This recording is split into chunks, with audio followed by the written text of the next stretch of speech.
কৃষি সম্প্রসারণ অধিদপ্তরের উদ্যোগে agricultural and rural transformation for nutrition entrepreneurship and resilience in Bangladesh partner প্রোগ্রামের আওতায় দিনব্যাপী পার্টনার কংগ্রেস 2025 অনুষ্ঠিত হয়েছে।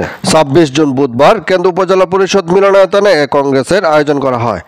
কেন্দ্র উপজেলা কৃষি অফিসার কৃষিবিদ মোহাম্মদ হুমায়ুন দিলদারের সভাপতিত্বে ও সঞ্চালনায় প্রধান অতিথি হিসেবে উপস্থিত ছিলেন ময়মনসিংহ অঞ্চল কৃষি সম্প্রসারণ অধিদপ্তরের অতিরিক্ত পরিচালক কৃষিবিদ ডক্টর সালমান নাইজু। তিনি তার বক্তব্যে বলেন, বস্তায় সবজি চাষ একটি সহজ ও কার্যকর পদ্ধতি। পাশাপাশি জৈব সার উৎপাদনের মাধ্যমে নিরাপদ ও টেকসই কৃষি নিশ্চিত করা সম্ভব।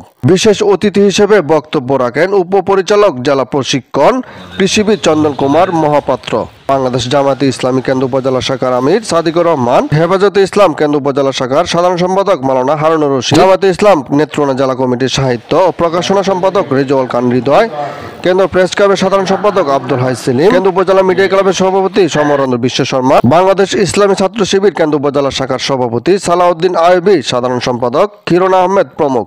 দিনব্যাপী আয়োজিত এই কংগ্রেসে উপজেলা কৃষি অফিসারের কর্মকর্তা কর্মচারী, উপসহকারী কৃষি কর্মকর্তাবৃন্দ, কৃষক কৃষানি এবং বিভিন্ন শ্রেণীর পেশার মানুষ উপস্থিত ছিলেন। অনুষ্ঠানে নিরাপদ খাদ্য উৎপাদন, পুষ্টি, উদ্যোক্তা উন্নয়ন এবং জলবায়ু সহনশীল কৃষি ব্যবস্থাপনার উপর গুরুত্বারোপ করা হয়। কংগ্রেসে অংশগ্রহণকারীরা কৃষিখাতে উদ্ভাবনী পদ্ধতি, প্রযুক্তি এবং সহযোগিতার মাধ্যমে উন্নয়নের নতুন দিক উন্মোচনের প্রত্যয় ব্যক্ত করেন।